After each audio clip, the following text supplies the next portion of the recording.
Find the volume of the solid whose base is the region bounded by the lines x plus 2y equals 6, x equals 0, and y equals 0. If the cross sections taken perpendicular to the y-axis are equilateral triangles. So, first of all, we need to graph this area, yes? I would start with the idea that we have this equation, x plus 2y equals 6. My brain, in order to graph it, is going to need what form? I'm going to go for y equals mx plus b. You've got a better option. You go for it.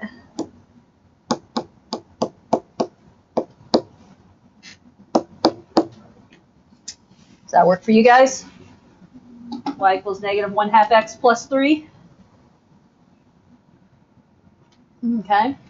Now, I will say, if we want to, well, I'll come back and worry about that here in a moment. Okay, so let's graph this. What do we know? Starts at 3. Y-intercept of 3. Just down over 2. So y-intercept 3, down 1, over 2, down 1, over 2, down 1, over 2. Yep. I may have made my spots a little bit too big, but you get the idea, right? And so we cross the y-axis at 3, we cross the x-axis at 6. And here's the deal. Not that you have to draw it exactly accurate, but it would be helpful to know that you cross the x-axis at 6, I'm sure. Okay?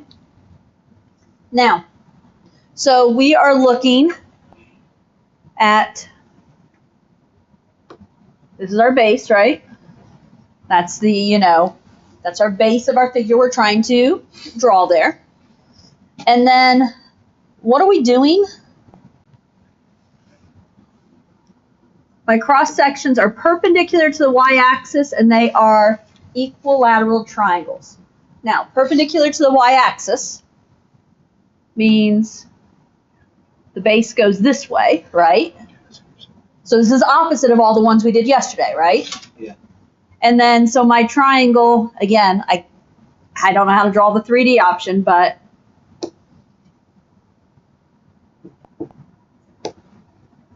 you have a triangle that looks something like that, right? Now, okay, if we talk triangle, area of a basic triangle is 1/2 base times height, right? This is just my brain working out loud. Now, 1/2. Yesterday when I did this, we were working with, okay, they were vertical cross sections, so it was a distance of y to get us started. This, because it's a horizontal cross section, I'm going to talk about that base length being x. We'll translate what that is in terms of the equation here in a bit. Does that make sense? But when you measure left to right on a graph, that is a distance of x, yes? Yeah. Now, so that's my base. Height.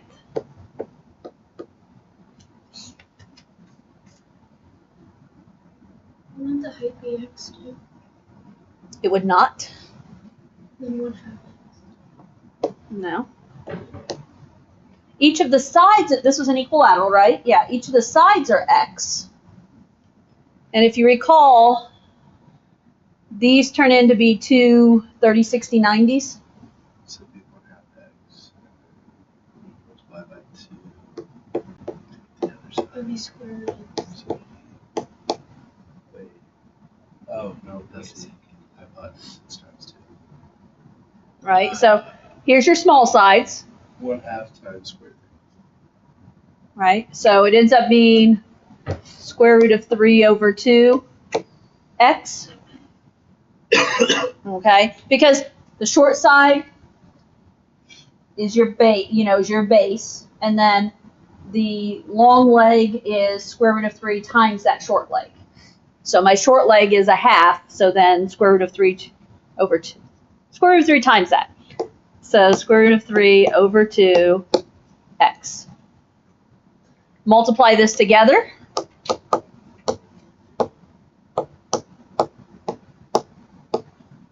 Square root of 3 over 4 x squared. Now, if you go back to that front page, this is area of an equilateral triangle. That's, you know, I mentioned that I had a list at one time that suggested memorizing this. That's area of an equilateral triangle, so that might be a good one to know. Okay, now, when we go to integrate, okay, when we go to set up our integral here, keep in mind, it's square root of 3 over 4 times x squared, but since these are perpendicular to y-axis, we're working in terms of y's. So I need to go back to my equation x plus 2y equals 6. What is x equal to that I can fill into here? X is 6 minus 2y. 6 minus 2y. Yes? So right here, this is going to be 6 minus 2y that we put in for the x. Does that make sense? Okay. Are we ready? There you go. There's my help, the integral. So from 3 to 6. What's 0 to 6? Oh, 0 to 6. No. Let's fill in the inside first. We'll come back to the bounds here in a moment. Square root of 3 over 4 times 6 minus 2y squared. Yes. dy.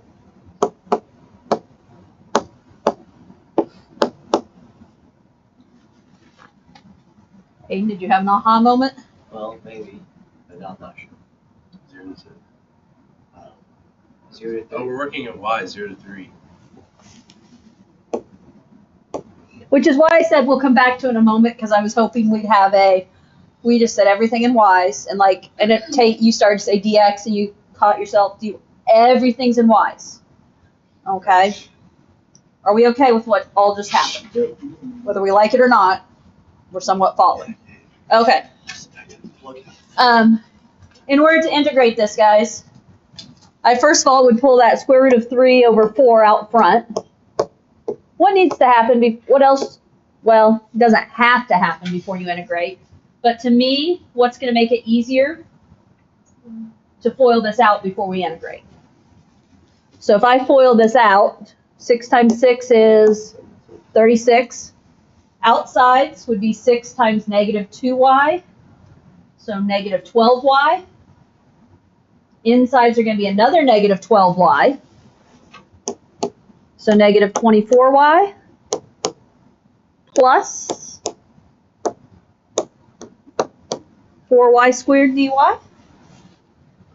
Is my mental foiling okay for you guys? And by all means, if you don't like my mental foiling, write it out.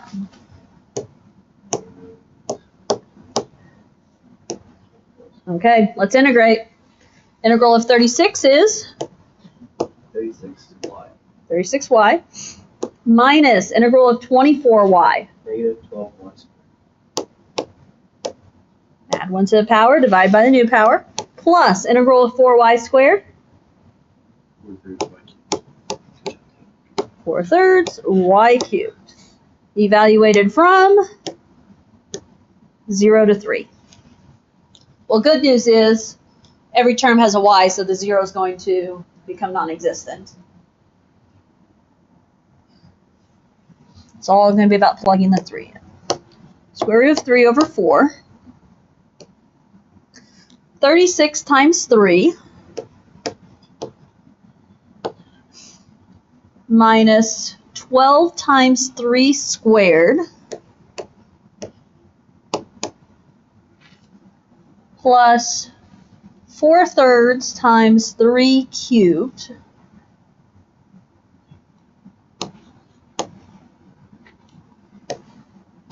and then officially you would be subtracting your zeros there. So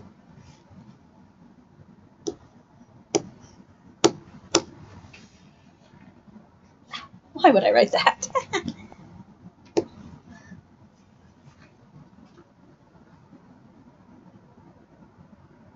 Okay.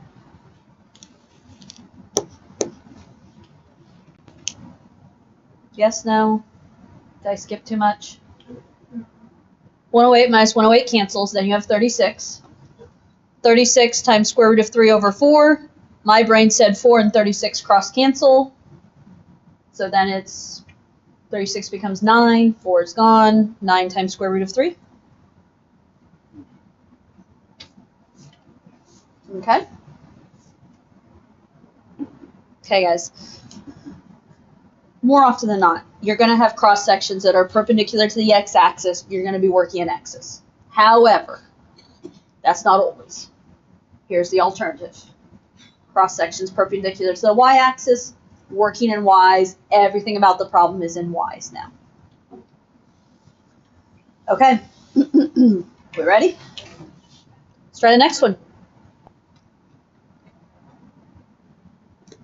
Let R be the region bounded by the graphs of y equals x squared and y equals 2 minus x squared. Find the volume of the solid that has R as its base. If every cross section perpendicular to the y-axis is a rectangle of height 3.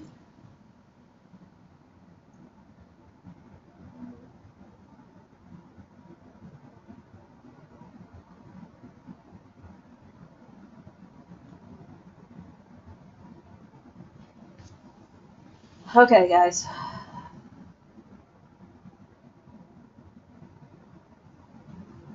Get my brain into this one here. Did you think about your cross sections? They already drew the picture for us. That was nice of them. Y equals x squared is that right side up parabola.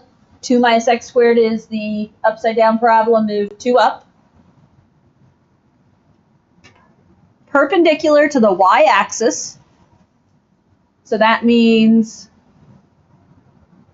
going across like that. And it's a rectangle of height 3. Okay. Now, the catch when we do this is we've got 2 different curves going on. Okay. So we're going to have to keep in mind that we have 2 different curves with that. So let's start working on our kind of side work here. What do we know about a rectangle? B times H. Base times height. What do we know for sure about this rectangular? Height 3. We know the height is going to be 3, yes? So it's about figuring out your base. Now, when we start looking at this base, it goes across, right? So for our initial work here, we're measuring in terms of X. x. But what's going on here? We've got a distance from 0 to x on the right, and a distance from 0 to negative x, but that's a distance of positive x, right? So this is one where the base is 2x, if you will. Does that make sense? Okay, so like when we start talking about this, our area, the base is going to be 2x times the height of 3. So why is it 2x and not just x? Because, so a distance of x is what's measured from like the origin over, if you will. Since this is the origin over both directions, it's 2x. Okay, if you look, I'm trying to think, have we had any others? Because like, it really comes down to if you span more than one quadrant. We had it happen on the circle. We had it happen on a couple examples yesterday where they were 2 y's. Like right here, it spanned 2 quadrants. So you've got the distance y up and the distance y down. Okay, but that's, okay. Okay, now, with that in mind, here's the deal, guys. We have the pretty easy formula, but We don't have x. We have two different x's, really, if you want to go there, right? And we have to add them together. Well, not add them together. So it'll equal B. We're going to break this problem into two parts. Okay? Because, are you following? Because here's the deal. X with the upside down parabola and x down here on this parabola are not the same thing. You see what I'm saying? I mean, in terms of one's going to use the one equation, the other's going to use the other equation. If we solved it the other way though, would each side be equivalent? Or can we not do that? Like, we're solving for y right now, but if we solve for x, Because we are perpendicular to the y-axis, we have to work in terms of y. Okay? Our integral that we're going to set up has to be in terms of y, which means we need equations to be x equals. Okay? So, if we work on this bottom one, it's currently y equals x squared, right? What does that become if you solve it for x? x equals plus or minus square root of y. Okay? And because we're working above, I'm just going to use the positive. Okay? We only need the positive here. And when is that happening? For what y values?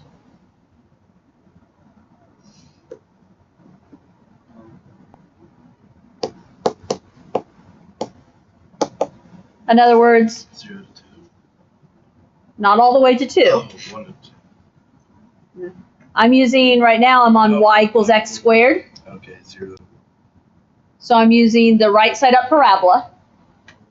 And so we are just talking about the rectangle that's going to be formed down here.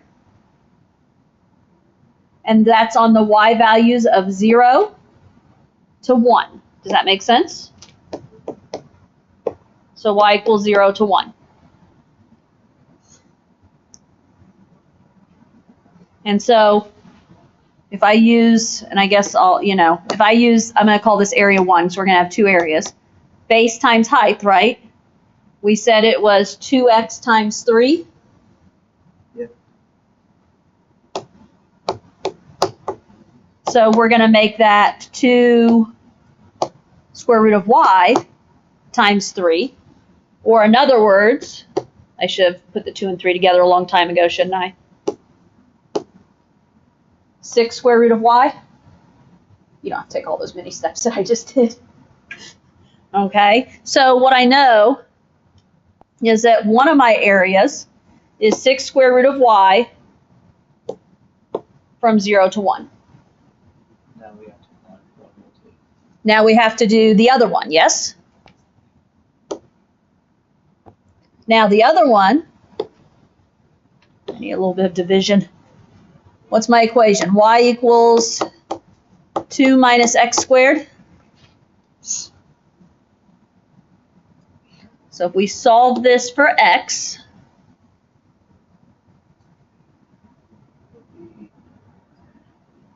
Square root of negative y plus 2. okay. Yeah, my brain I was going to rewrite this as, let's see, if I make it positive x squared, No. 2 minus 1. because, yep, okay. 2 minus y, or did you say negative y plus 2? Either way. So yeah, so x is the square root of 2 minus y. Okay. And this is going to be for y values what? 1 to 2. 1 to 2, because now we're talking about the upside down parabola.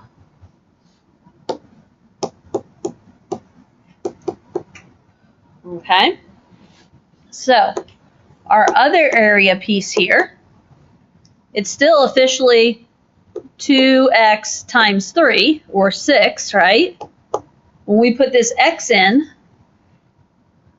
I'm just going to go ahead and say 6 square root of 2 minus y. Yep. Okay. You could do that by showing a lot less work. On the flip side, I want you to have something to look back at.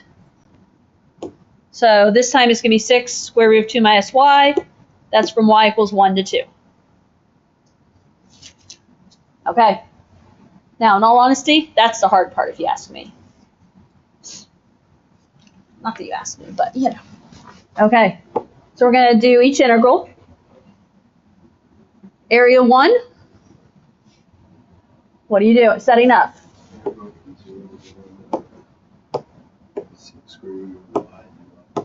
Okay. And then we're going to be trying to add these area, integral of areas together. So we're adding these volumes.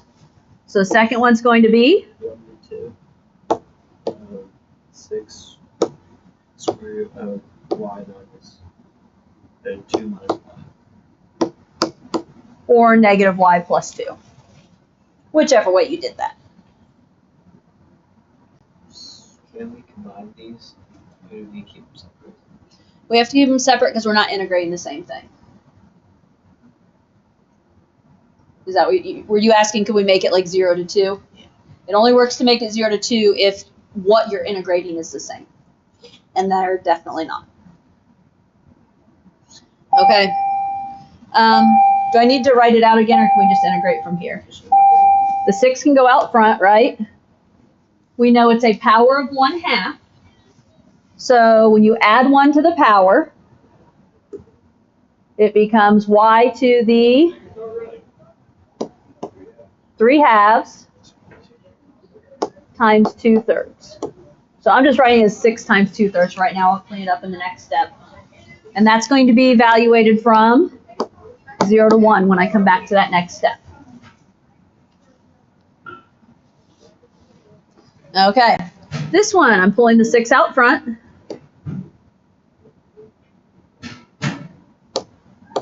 This time it's 2 minus y to the 1/2. Again, add 1 to the power. And you're at 3/2. And you're multiplying by 2/3. What's the catch? We have to add or multiply by -1. To compensate for this, right? Because when you go to do chain rule and the derivative of the inside, here which is y, the derivative of 2 minus y, there's going to be a negative involved. So we're compensating for the negative by multiplying a negative out front. Okay? And that is evaluated from 1 to 2. Let's see, what is 6 times 2/3? I don't want to mess with that. 4. So it's just going to be 4. Fair enough? And then y to the 3/2. 1 to the 3/2 is 1 minus 0 to the 3/2. So that whole front piece is just 4. Now, 6 times negative 2/3. Can I make it minus 4? Yeah. Okay. And then, okay, 2 minus y, so 2 minus 2. 0 raised to the 3/2 is going to be 0. Minus, put in 1. 2 minus 1 is 1. 1 raised to the 3/2 is 1. Oh, that worked out nice. And we get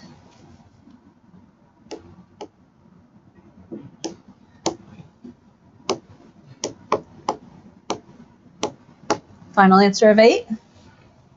I agree. Now, where do I need to go back?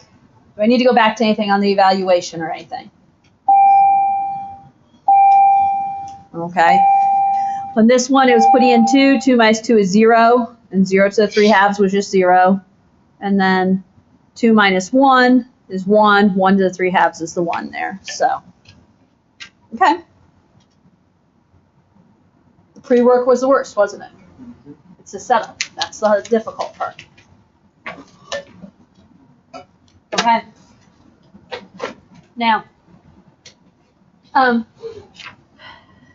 next section, it's finding a general formula between two curves. It's kind of the practice here. Some of it's going to, now that we've done some of this other stuff, it's going to make more sense here. Okay. Wow, this screen is big. Algebra 2 has a test. I didn't need to allow room for slides for them, so. You guys got big slides instead of small slides that I can't write in. So, I'll take it. Okay, so we're going to start off with square cross sections. And I should have had you guys flip and look at this picture yesterday. This is a good idea, now, it's hard to see what, the base is there, but I'm pretty sure the base is, the idea of, like, it'd be two curves crossing something like that. Like, that's your base shape. They just have it at a funky angle, and then there's the squares going up. Okay, so that's a good view of the three-dimensional. First, write the area of one square in terms of the given functions. Then, by adding an infinite number of squares, total the cross-sectional areas would give a volume of the solid created. Write this volume on the interval A to B as an interval. So, first we're going to write the area of one square. And basically what they're saying here is that this is the idea of one curve is f of x, the other curve is g of x, is what they're saying. Now, they've already got it set up here for you. Okay, but the idea is this base going between the two curves, it's kind of the idea of upper minus lower, right? And so if one side is f of x minus g of x, what's the area of this square in terms of f of x and g of x? F of x minus g of x squared. Right? Because one side is f of x minus g of x times the other side, which is also f of x minus g of x. So I'm going to say f of x minus g of x quantity squared. Now, that's the area. Now, infinite number of squares is going to give us volume. Write this volume on the interval A to B as an integral. You have everything you need in front of you. Don't overthink this. The integral from f of x minus Mm-hmm.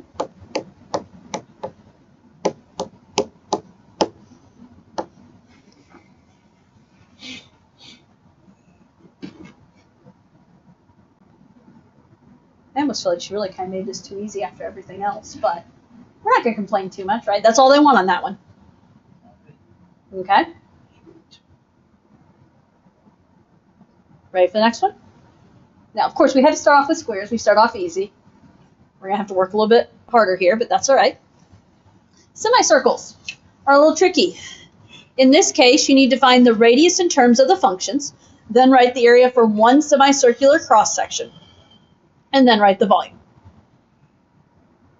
Excuse me. So, there's your semicircle. And again, it's the idea, like I showed on the last one, it's, the distance between the curves is f of x minus g of x. What's the radius going to be? 1/2 times f of x minus g of x. Okay. Yes, it gets to be a lot of parentheses, but that's all right. Kind of have to do it. Okay, so thoughts on the area? 1/2 pi times 1/2 f of x minus g of x squared.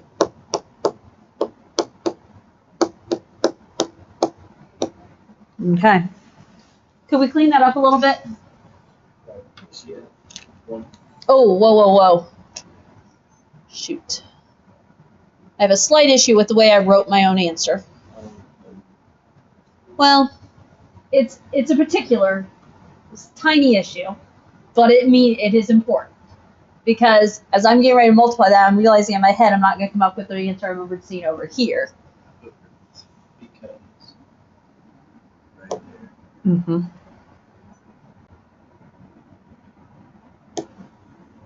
It's 1/2. The one, and maybe you wrote it better. Then you square it.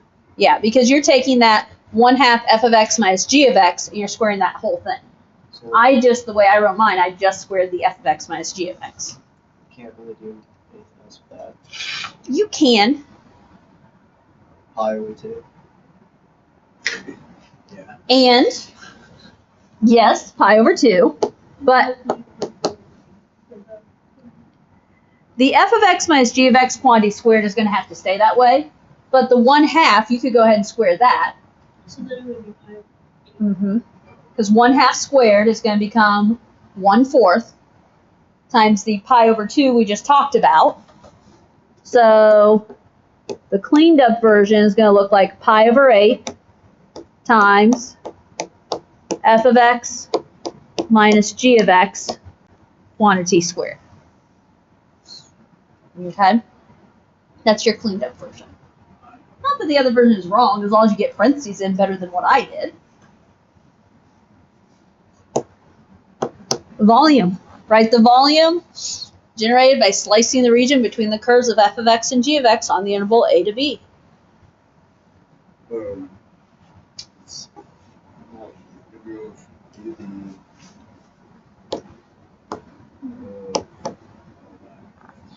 Of all that mess. Now, if I want to, don't have to, what could I do with that mess? You could, I could put out front the pi over 8. Do you have to? No. But you can. And then in here, we're just going to have the f of x minus g of x. Make sure you have the parentheses or brackets around f of x minus g of x. Quantity squared dx.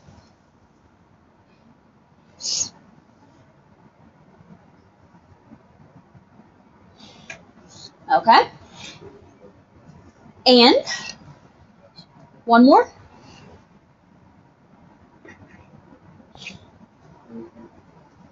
Equilateral triangle cross sections, our favorite part, yes? Okay, same thing. Now, notice it says use the properties of 30, 60, 90 triangles to write the area in terms of f and g. So this is an equilateral, which means each of these sides is f minus g, yes?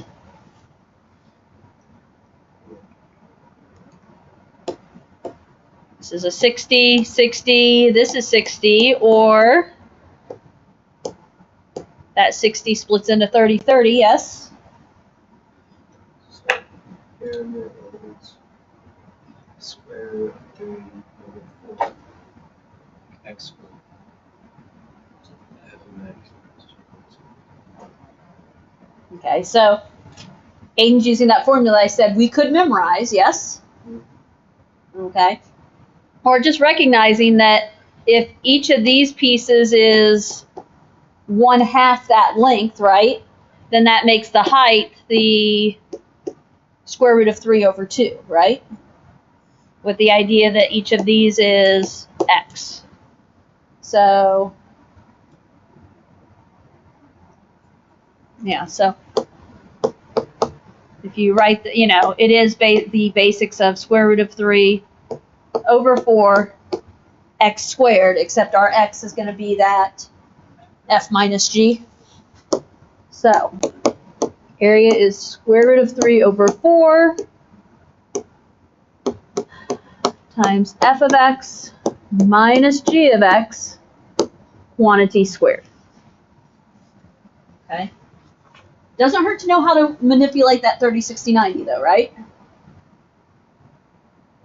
You can learn it both ways.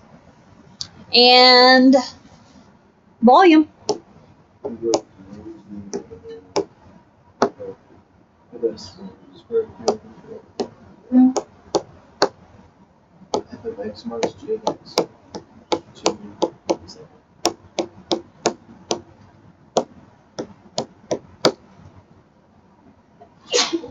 Bless you. And I believe that's all of it, yes? Okay, guys. You have some serious homework to get working on. Okay? I would definitely encourage you to get working because there's some good stuff here.